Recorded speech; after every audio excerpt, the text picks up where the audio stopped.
This webinar is proudly brought to you by the Gecko Clan Landcare network.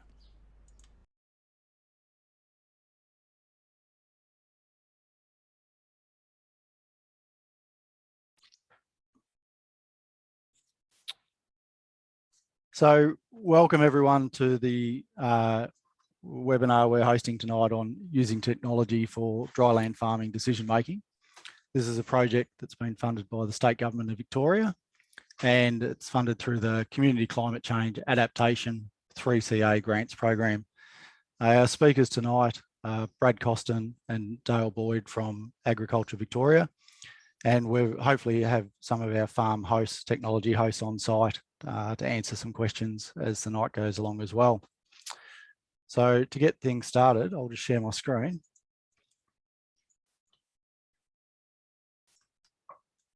And hopefully you can all see the one of our moisture probes at Lake Rowan installed on a fence there. As I said, the funding was provided by the State Government of Victoria. I'd like to acknowledge the traditional owners and the land which we're hosting the meeting tonight and pay my respect to their elders past, present and emerging. And locally, the land that we're on here is the Tungarung land, but I know there's people coming from right across the state for this tonight. So to kick things off, we're going to start with Dale Boyd, and so I'll end my sharing and hand over to you, Dale.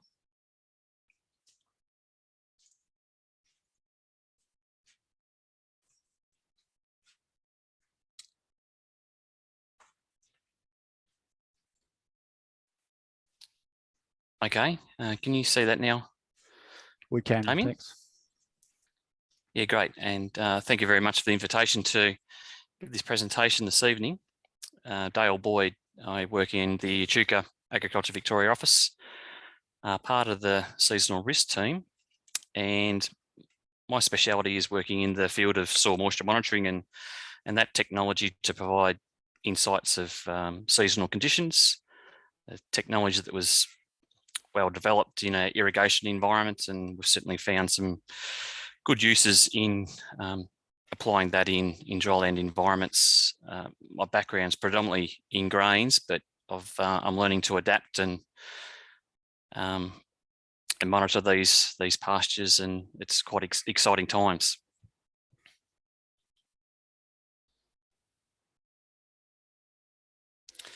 So as I said, I'm part of the seasonal risk team.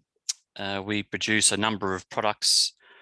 You might be familiar with Dale Gray, who presents the fast break and the break products, and obviously he's looking to transfer on a whole host of information, but one of the products that he looks to display is the soil moisture, and it's just recorded at that time and giving a pretty good overview of what's happening across the state in terms of the percentages.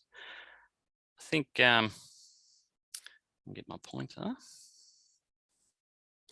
We've got some pretty good coverage across the state, really. There's a few gaps over in the Mallee and the Wimmera, but I think, yeah, quite evidently there's certainly the spot sort of showing up there that's got the gap. So we're looking to merge that data from the Gecko Clan, and yeah, we're looking to incorporate those data numbers with the fast break publications with the release of the first information newsletter in next year. So we're just in that process of merging that data, so that's exciting.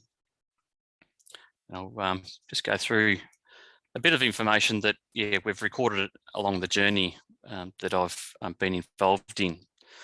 And first up is the data set that we've been able to collect from the northeast site, which is at Ewanmite, which is a cropping site. And we've now clocked over 10 years of data. So that's been great to record that. Probably just while I'm on this slide, I'd like to just highlight the interpretation of the soil moisture probe data and these graphs, which is the summed soil moisture line, which is a tally of the 8 sensors combined to effectively show how full the bucket is. The black line represents those 8 sensors. When they're trending on their way down, that's an indication of plant water use, and predominantly see that in late winter and into spring. When we see these spike ups, the blue bars are rain events. That's the influence of infiltration associated with significant rainfall events. And at any time, we actually still might get just a bit of a pause or a flat line. That's just where there's no change in soil moisture. But really, when I look back 10 years, it shows the extremes of the season variability that we've currently experiencing and have for a long time associated with climate change. 2013, 2015, certainly quite challenging years where there was, little improvement in soil moisture conditions. And on the flip side of that, you can look at 2016, 19, 20, and the season which had 2021. So when I look at this data set, when we can get that understanding of soil moisture, there's opportunities to maximise production on those better years, and especially when we get a bullish outlook that we've had for the last 2 seasons. And then when we're looking at data and we can't observe those moisture improvements and the outlook could be mixed, well, then there's the indication of reducing your exposure to risk. So we've certainly got this site at Ewanmite and probably the host farmer and a whole array of neighbours that are closely watching this data and strategically applying inputs. And I think you'd find that this season there's going to be a pretty high yield coming from the paddock again, with the indications of applying a good range of inputs according to the potential yield that was showing up at the paddock. Probably just quickly, another site we've got in the northeast. It's a smaller data set, but it's in terms of a reference to what's happening with the pasture species. 2018, 19, 20, and then into 21, and probably just showed the early break that we had this season over at Greta. Huge rain events in January, early February, gave us a full profile pretty much from the start. It was a bit of a challenge because we had emergence of annuals and certainly a drying period through March and April, but fortunately the annuals hang on, and once the rain further fell in late April and into May, well, the season was truly off and away. So that's a great data set to record, and it's probably something similar that's going to be collected by the Gecko Clan. Pretty simply about the devices, using an Enviro Pro capacitance probe, 80 centimeters long. Here's an image of the internals. So we've got 8 plate sensors that are sending out a current detecting soil moisture, and then with a careful install of that probe, where you can monitor with pasture, it's as shallow as you can get, from 10 centimeters down to 80 centimeters, and with the cropping scenario, because we've got that annual sowing phase over the top of it, they're generally positioned slightly deeper, so you can safely sow over the top without damaging that probe. And probably the biggest learning that we've had over this period of time is that once the probe is correctly installed, it's left there in place and then collecting data through all 4 seasons, as it's got high value in all those seasons. So in terms of our data display now with the AgVic network, it's moved across to the dashboard, which was enabled to be produced on a platform thanks to some drought support package funding from the Victorian government. Certainly one of the major benefits was that there's no login details, so it's a freely accessible site. With that site, we're able to display more data about the soil, either the crop or the pasture that's growing there, because that has such a great influence in the readings at every point in the time.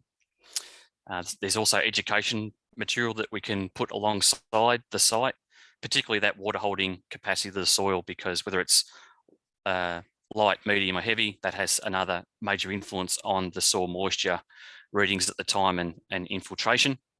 Certainly getting to the point where ongoing fees of the sites are becoming a challenge. So sponsorship is certainly appreciated, and you'd like to acknowledge the sponsors of those sites.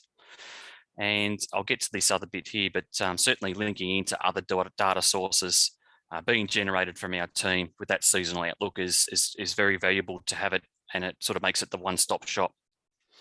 and the speedos. So here's an image of the speedos, and that's certainly been proven by our review and surveys in the past that this has been a simplistic way, but quite an effective way of displaying soil moisture.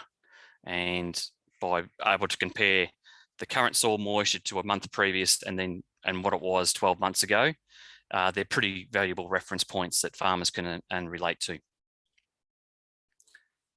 So here's an image of the dashboard web page up there. One of the advancements we've recently been able to adopt is that every dot here is an icon of the site. And in the past, it's been a drop-down menu to activate whether it's all sites you view, or you can zoom into cropping sites or grazing sites, and they're really just color-coded to those. Now what we've found is to be quite effective is that these icons are now color-coded to their percentage of plant available water. And so that way you can get a quite effective and quick snapshot right across the state of monitored soil moisture conditions from the probes. The other thing that we can do with the sites, and this is a more recent display of the data, is also do an overlay of the BOM aura model soil moisture. So you'd think that with pasture sites, the modeled soil moisture would relate quite closely to the measured soil moisture from the probe. So that's quite good features. In terms of the dashboard, I brought reference to the Ewanmite site, and hopefully down the track we'll have the display of the Gecko Clan data. Really just looking to highlight and display the key essential bits of data. So we've got the soil temperature, the reference point at the shallowest sensor we've got, cropping at 30 centimetres, and it's a reference at 9 AM. The current soil moisture, so we've gone in and analysed each individual trend line data set and identified 0%, 100%, and this is just plotted it at that point in time, the indication of the percentage of plant available water. And of course, this was at Ewanmite, which had quite a favourable spring, growing wheat, quite a big crop.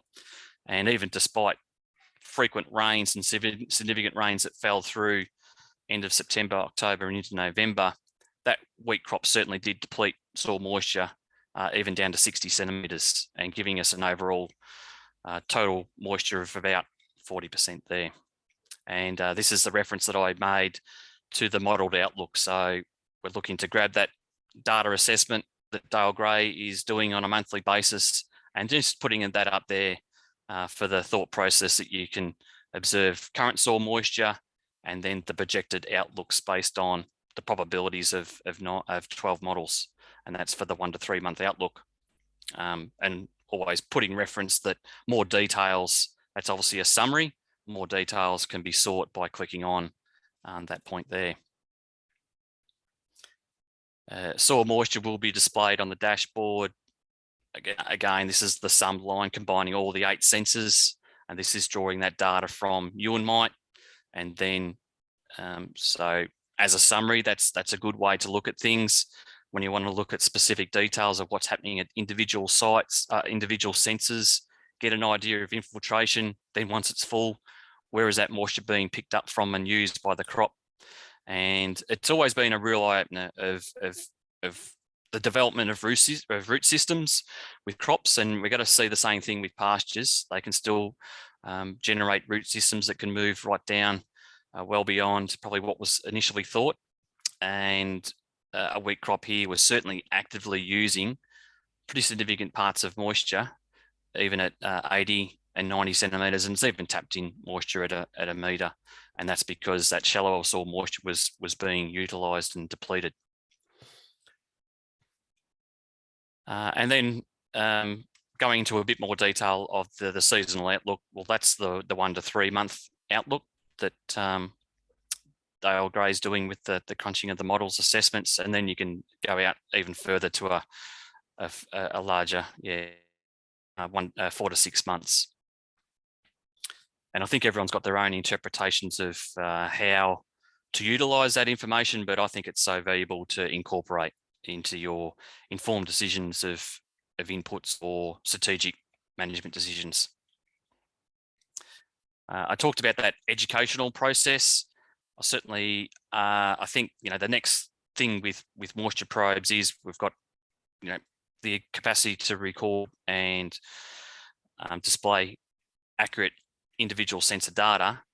But I think the next thing is to then really get a greater understanding of that soil, the soil type classification. For this, I'm still bringing a reference back to euenmite, which is a sandy clay loam based on the particle size analysis of that clay, silt and sand fraction.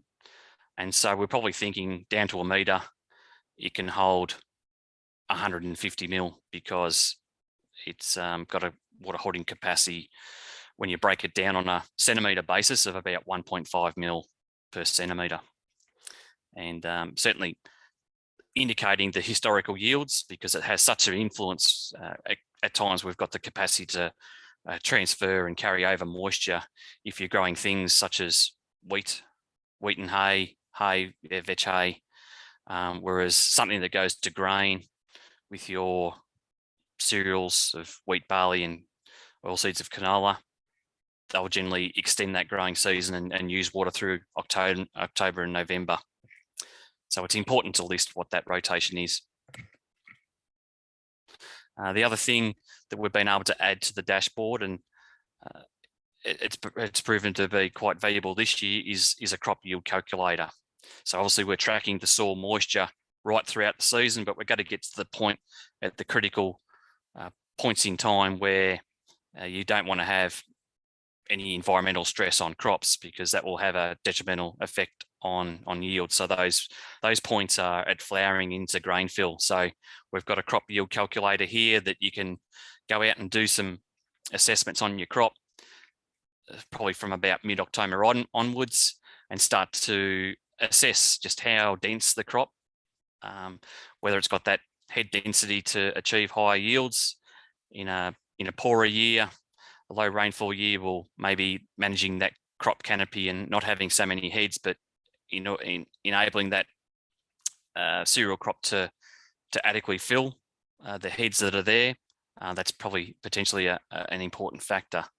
So by simply doing 6 counts in the paddock strategically to get those reference points of number of heads per metre, and then physically breaking open the heads of either wheat or barley and doing a half head count and just determining how many grains are in that head. And essentially that will then come up with, in theory, yield potentials. Once you do that calculator, you've got the capacity to either take a screenshot on your smartphone device or hit send, and you can email it to yourself, your agronomist. I'm always happy to get feedback on how the yield calculator is being used as well. So, and you can also put in some comments, what the input applications has been, and maybe how well the grain or the cereal head is performing. Always good points of reference to list that. So I think it's pretty straightforward with the instructions on that yield calculator, but if you plucked out 6 heads of a barley plant or doing the half head counts, it's just a matter of counting right up there and then putting that into the calculator. A bit more challenging with the wheat, with its potential to fill 2, 3, even 4, and maybe a point on 5 wide. So all seasonal dependent, and probably got an influence on from its nutritional status and also its soil moisture status at the time. So I think I can just about leave it there, but this is one of the data sets that I grabbed from the Observant platform, the site at Caniambo, moving into now almost 2 years of data collected. And this is a combination of all the sensors at that moisture probe site. But already when I'm looking at data sets in that early days collection, I can already see that this field capacity or maybe saturation has been quite repeatable in both winter 2020 and 21. We've got the moisture use by the plants at that point in time through spring last year. And I guess we've also observed that occur through October and into November this year. But I guess we can also see that bit of a kick up as well. And whether that was from that late spring, late September, early October rainfall, which really, probably extended the season length by maybe 4 weeks from what I can see with this data, from where that moisture point was there to then about a month later, it's continued on to deplete those reserves. So from here on in, I think it's just attempting to determine those lower limits, but over time we can certainly list those and modify them accordingly.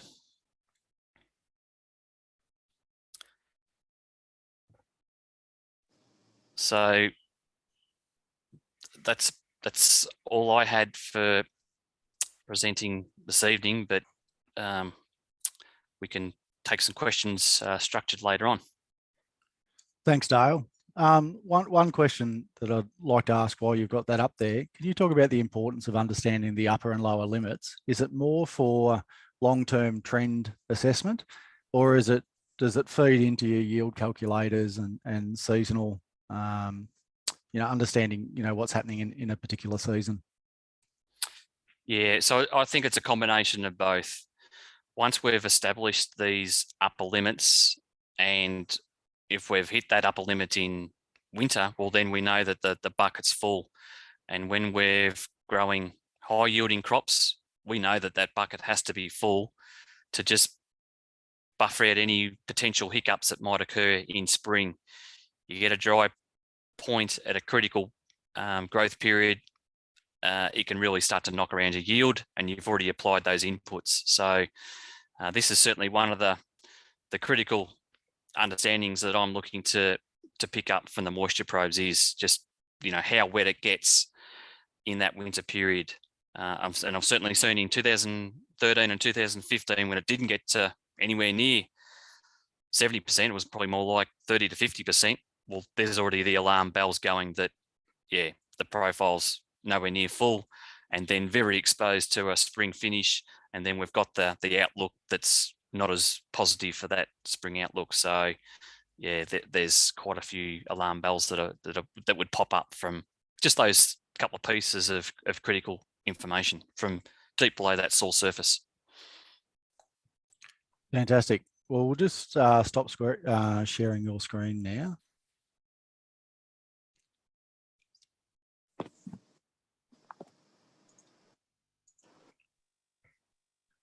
We've just got a couple of minutes for questions of Dale, and we can ask more as we go along. So if you have any questions and you'd like to add them to the chat function of the box, Bridget will pick those up and raise them as well.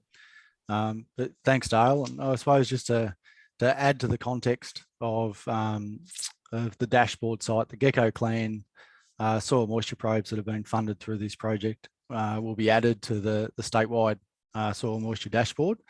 And we'll send out, once those are added, we'll send out a link to everyone who's attended tonight so that they can log in and see those on the dashboard.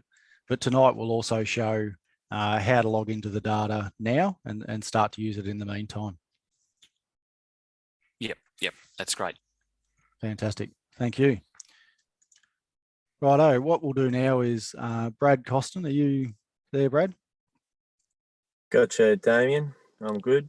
Righto, do you want me to share your presentation?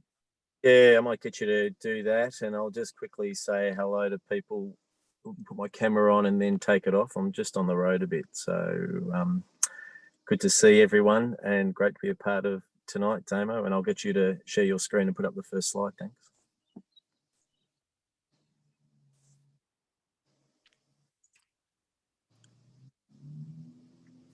Hey, fantastic.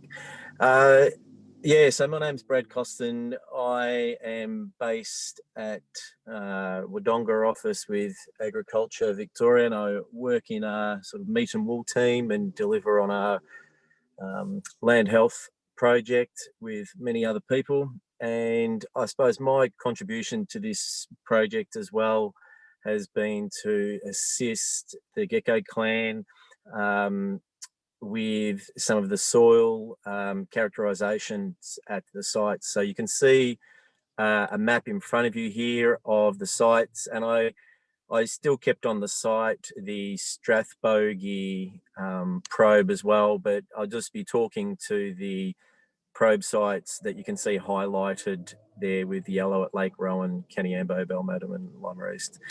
Yeah, so I suppose just to start off with, I was just going to go through part of the process. And as everyone saw in Dale's slides, that the sort of site descriptions and the soil types and the soil analysis of whether it was the proportions of sand, silt and clay, they're an important part of interpreting soil moisture and soil water availability.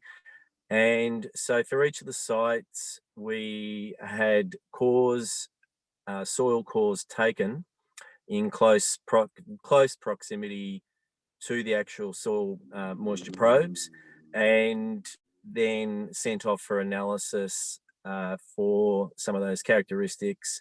And I think it's important to also mention, as well as the soil properties that Dale had up earlier with each soil moisture probe site, the Gecko Clan have also been quite forward thinking to just grab a little bit of extra soil analysis done on the site, such as pH and some other soil characteristics as well, down to depth. And all of these help with, being able to make better decisions as well.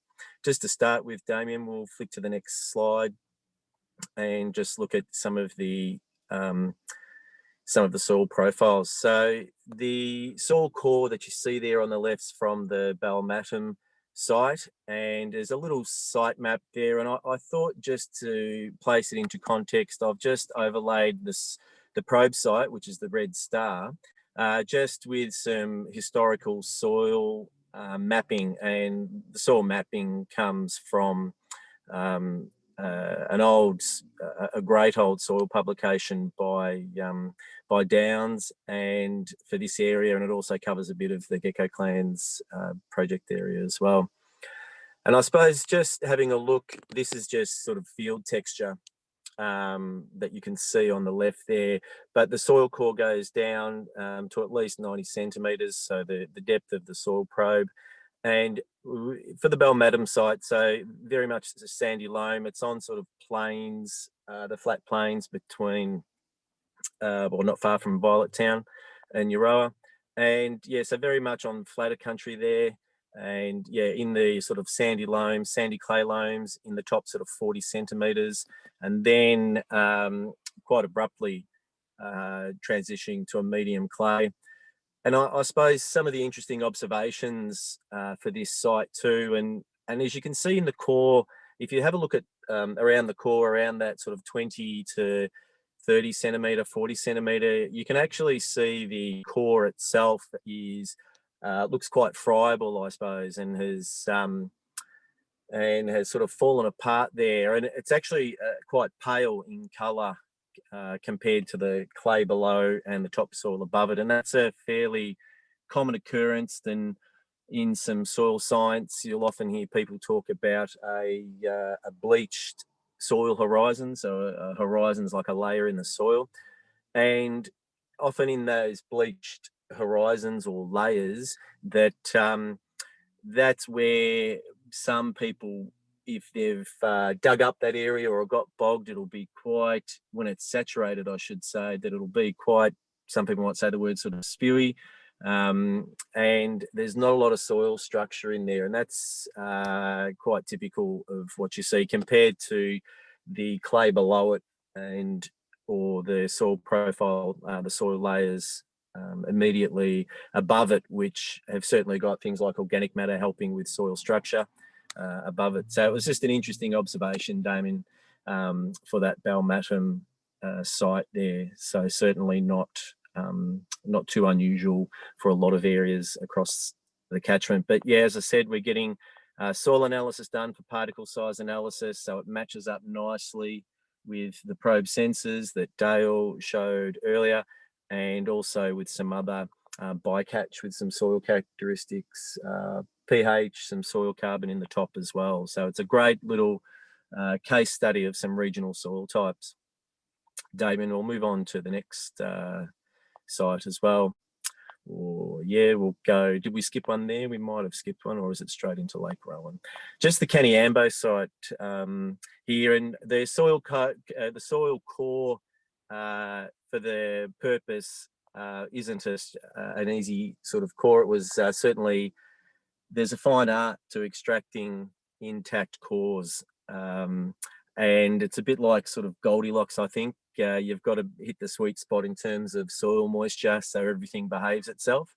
And the Caniambo site there was fairly typical of that area, and I've also placed it in proximity to a soil map there of the same report, which is a great report back done a while ago, but there was actually a lot of digging and investigations and soil characterization. So the Gecko Clan, I think, adds value and takes advantage of some rich data close by, so it really value adds onto existing information.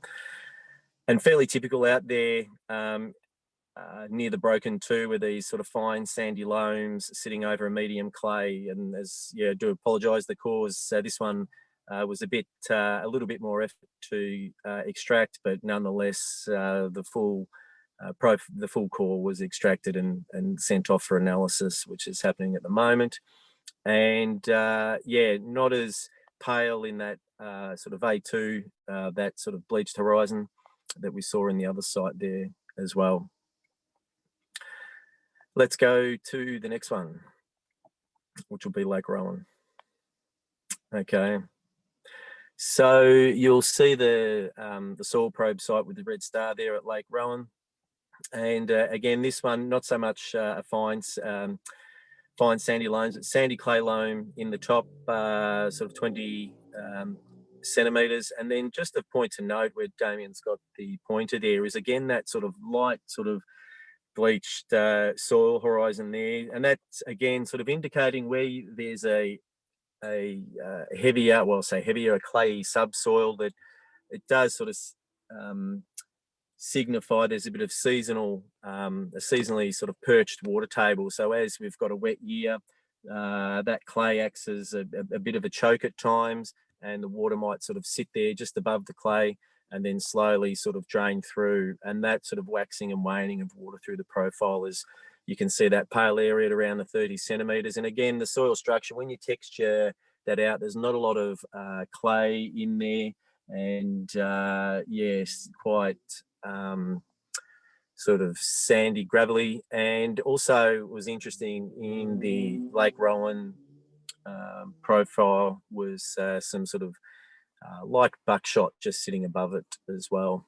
And again, a nice, a good sort of clay subsoil there for Lake Rowan.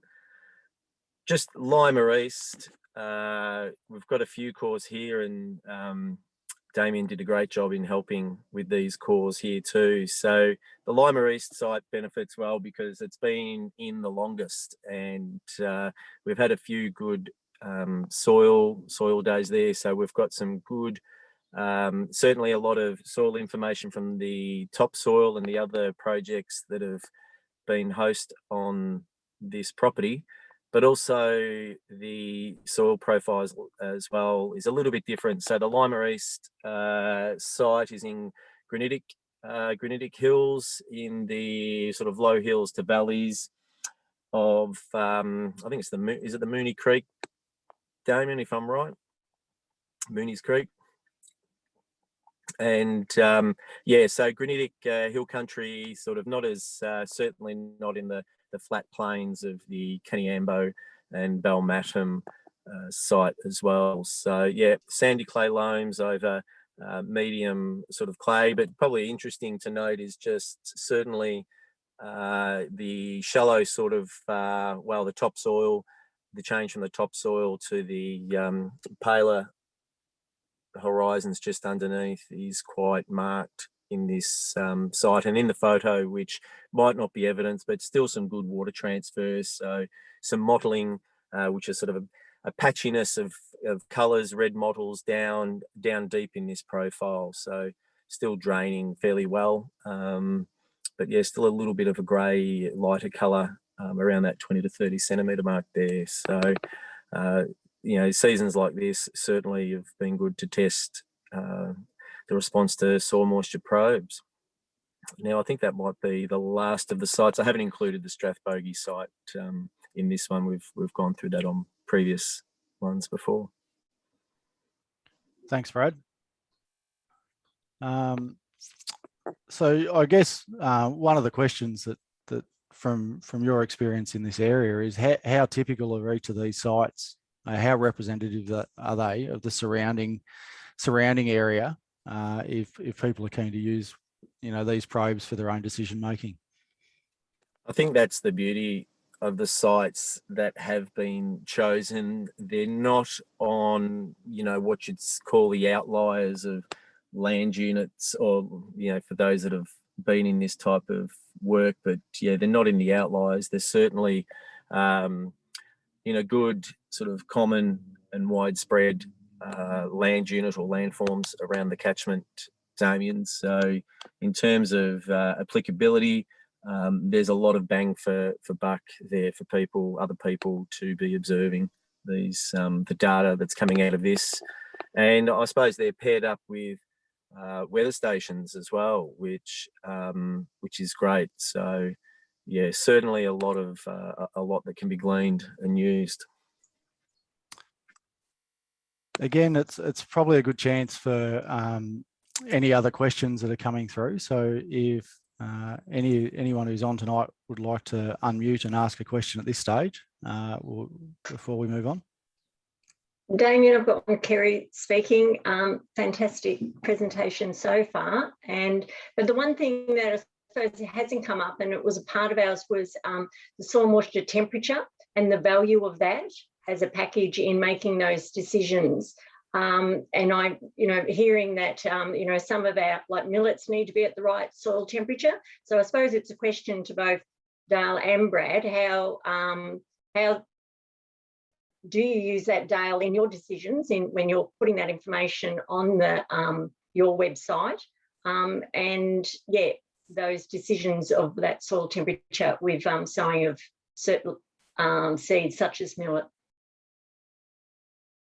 Good question, Kerry. And coming from my cropping background and those sensors being so deep, measuring at 30 centimetres for starters, it hasn't been a high data use within the cropping industry. I can certainly see the importance that soil temperature can play for the grazing industries and growing and sowing annual pastures and crops. And if you can get that sensor as close to the seed bed as possible, you got to pick up those soil temperatures, and it's logged, you know, every hour, but generally displayed at 9 a.m. for that reference. And you can certainly see the trajectory of soil temperature. And if it's on the rise, well, then that gives you the confidence that the conditions are ideal for germinating, whether it's those summer species. But if you see sort of blips and it's been affected by environmental conditions, well, then it's a bit of a concern. And then, yeah, you might be best to wait to see that trajectory moving forward in a positive way, because establishment and plant population is so critical for those summer active crops. Thanks, Dale. Did you have any other questions, Kerry? Or were you there? No, thank you, Dale. I think also just another question, the relevance of using soil temperatures to your fertiliser applications, such as urea. Do those two link into each other? Yeah, well, if you monitor the soil temperatures over winter, again, it's going to be an eye-opener just to how the soils do cool, particularly after frost events. And there is obviously research and literature and just observations of the growth response you're going to get. And there's the thresholds of when it's actually too cool to get your bang for your buck and your response from your nitrogen, and that's where gibberellic acid might be a preference. Jane Court, certainly from the Meat and Wool team in her newsletters, she has a real emphasis on soil temperature, and she's been able to display that information and transfer it through her newsletters, which is also, there's some links on the dashboard to those pasture newsletters as well, which aren't coming out as frequently as the cropping ones, which have been every month, but yeah, sort of seasonally every quarter.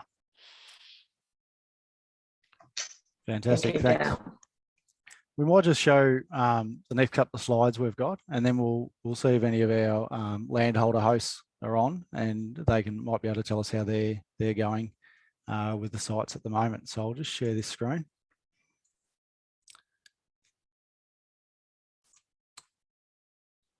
So hopefully everyone can see Mick Griffin. This was taken out at his site at Lake Rowan the other day, and he said I could take the photo providing it didn't go on the front page of any newspaper. And this is Mick holding a replacement probe out at his site. We had an issue with a cut in the probe. This photo here shows how far the probes are located from the fence. So these were all installed about 5 meters away, and you can see the weather station located. And the reason this one here has been exposed and tested was because there was a damage in the cable. So the one spot that a steel post went in the ground, managed to damage the cable, but they are quite easy to repair, and this one's been repaired now. One of the main reasons this project was supported through the 3CA funding was because of the climate forecast and change for our region, and to encourage communities to work together on solutions to mitigate the effects of climate change in agriculture. So where we're seeing less rainfall or more intensive rainfall events, we want to understand those and understand those trends so we can make better farm decisions.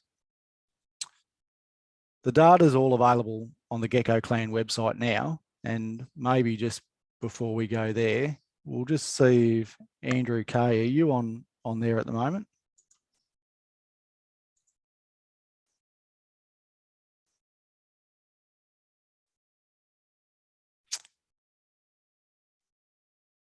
Maybe not. I was hoping to speak to either Andrew, Mick, or Ross about how they've been able to use the site to date. But if we can't get hold of them. I'm happy to speak if you're there. Ah, fantastic, Andrew. Thanks. Yes, yeah, just really pretty much what Dale said, like it's got the potential, but one at my place only been there for nearly 2 years, but yeah, the interesting thing will be to overlay the peaks and the troughs of the rainfall against the yields that we did get for those years, and yeah, assess the moisture for potentially for growing a summer pasture or storing it for a future crop. And yeah, the wind speed thing's always interesting to see as well, especially when you're spraying, the direction and everything. And exactly what he touched on about being able to potentially predict a realistic yield as you're tracking through the season. I reckon that's probably going to be the best benefit. And have you been able to use the soil temperature aspect that Kerry mentioned before? I have looked at it, but I haven't, like I was actually thinking of sowing some sorghum, which I think it requires 16 to 18 degree soil temperature, but I didn't end up sowing any. I needed all the paddocks I had for sheep feed, so I couldn't pull any extra ones out of the rotation. Yep. But and in the context of your probe, yours is installed 10 centimeters below the surface. Is that right? yes, 8 or 10. Yep, something like that. Yep. So that top level sensor will give you the data you need for your soil temp for that. Yep. Fantastic. Dale, do you want to add anything to those comments?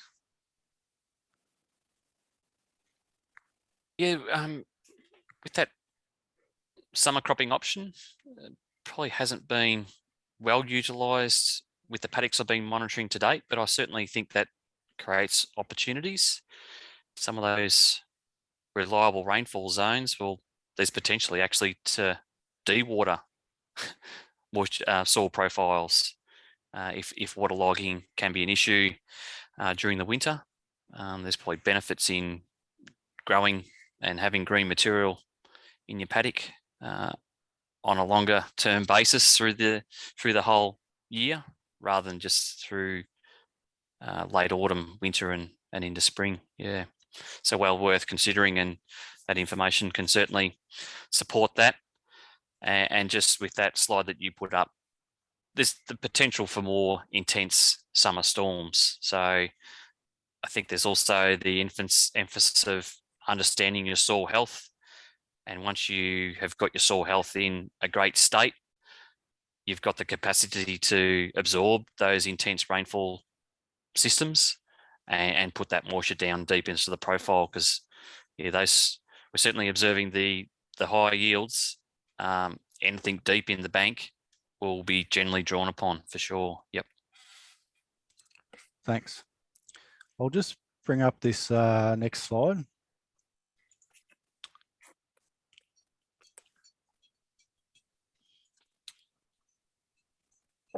So these are some of the key decision-making times we're seeing in dryland farming, where this information could be of use or add to the information you're using to improve your decisions. So it won't be the whole answer, but it'll help you out. So sowing new pastures has come up. So the probe's obviously providing soil temperature and moisture, and where they're installed in these grazing systems or these dry land systems, the top of the probe's been at 10 centimetres, where I understand in cropping, Dale, some of them are installed at 30 centimetres so that they're not damaged through tillage. I spoke to Ross Hanrahan the other day, and I'm not sure if he's on his mobile or not, but he was saying that the wind data is quite handy for spraying. So the technology that's been installed isn't just the probes, it's the weather stations as well. And having that local data for our Landcare groups and members, instead of using a weather station that might be, 40, 50 kilometres away as their nearest weather station, having access to local weather conditions for record keeping, for seeing whether it's a good day for spraying or not, can be quite handy.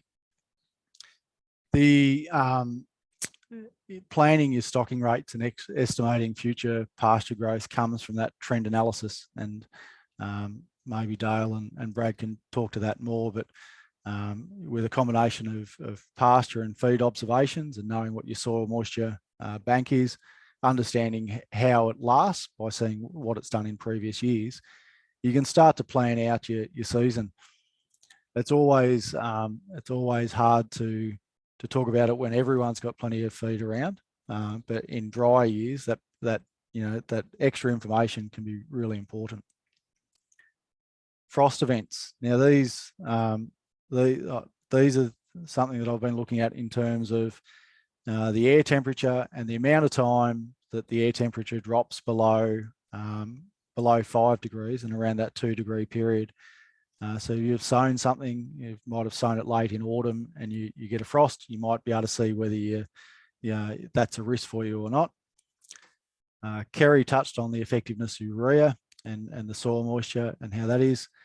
And then rainfall effectiveness. So if you have a rainfall event, maybe your soil's been dry for a long time and it's hydrophobic, you might not see the soil wet down the profile, whereas that can be viewed with these probes. You can actually see how that changes. So just before we move on, Dale, do you have anything you want to add at this point to those? Certainly with the frost events, and the wind speed direction will have a big influence on that. We've just been going through some of the data sets from late September and during October. There's a few minor frosts that did have some impacts on crops, but you can certainly see that as soon as that wind speed drops down to nothing, you can see the air temperature drop as well, and they're the things to be aware of. And then after you've observed something like that with your data set, then start to go and monitor your crop. And again, it's all about being proactive and having the capacity to make some adjustments and management decisions if you've been able to look at data and then match it to some observations. Thanks.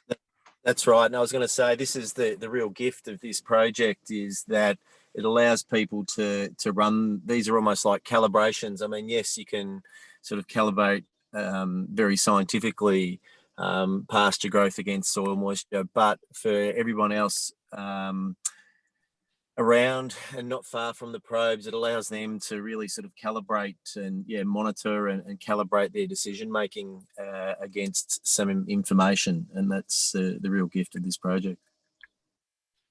And the rain gauges can certainly fill in vital gaps as well.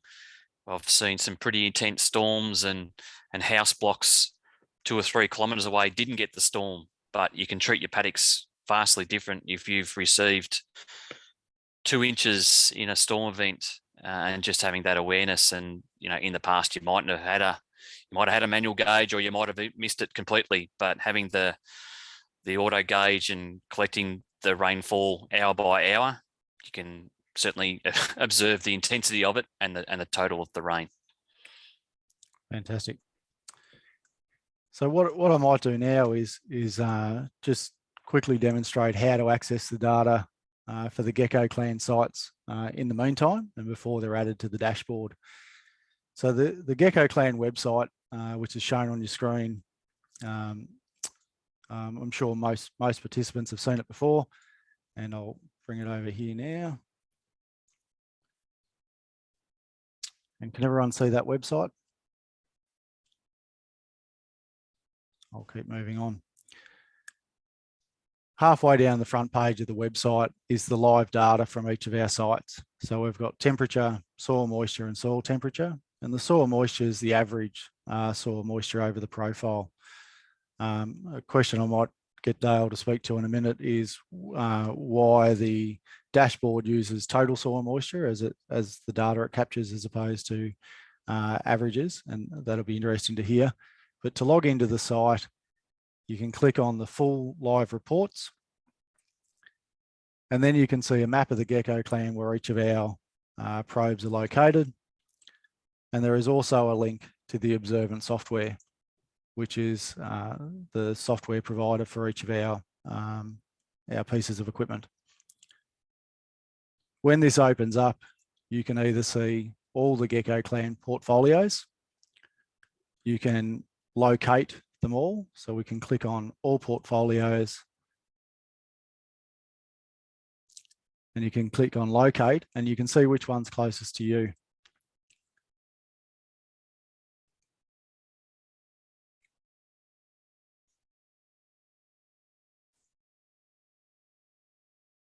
And so if you're up around Lake Rowan, or you're halfway between Lake Rowan and Caniambo, you can look at either both sites or see which one's most relevant to you and click on that. The page most people use is the monitor page. It's the snapshot. It's the one to look at on your phone. And once you've been into this on your phone, I recommend you save it as a favorite on your phone desktop. And again, if we look at the Caniambo site, it reduces the data to just that single site. Let's wait for that to load.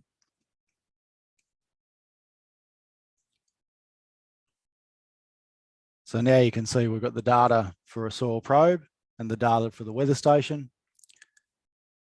And quite simply, we can add this out to, over time, up to 5 years, 2 years of daily data, or you can look at what's been going on in the last sort of 6 months.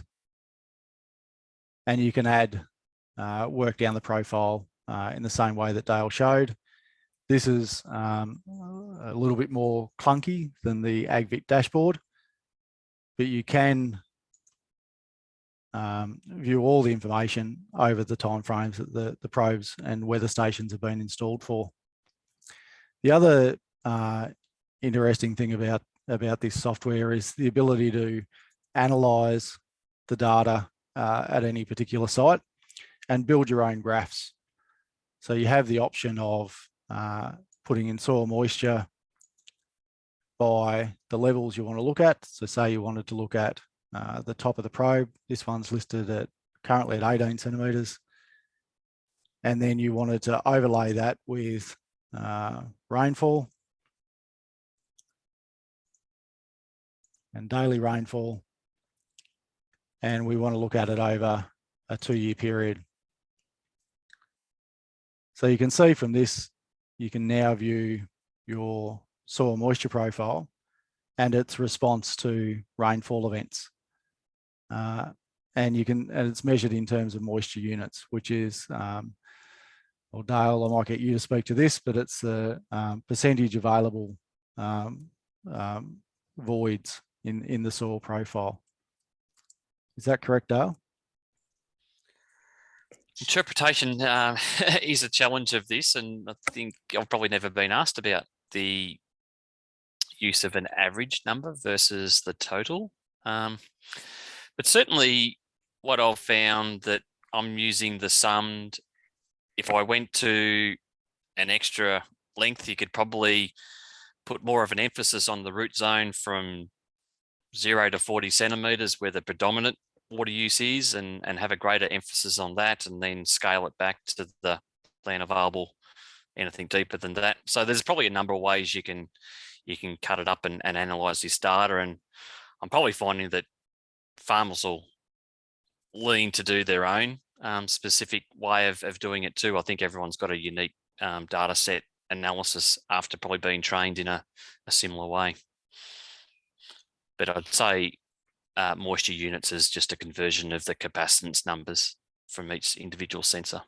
Thanks. So I guess what I wanted to say with the logins that are available on the Gecko Clan website, they're free to access. There is nothing you can break in this site. So the public logins that have been provided on this allow you to create your own graphs, view the data. My advice is play around with it, see the information and see how you might like to use it. And if you've got questions, feel free to either contact myself or Kerry Robson at the Gecko Clan, and we can speak to you or your Landcare group about how you can use this data. So I'll just come back now. We've got a couple of more minutes in case there's any final questions. Does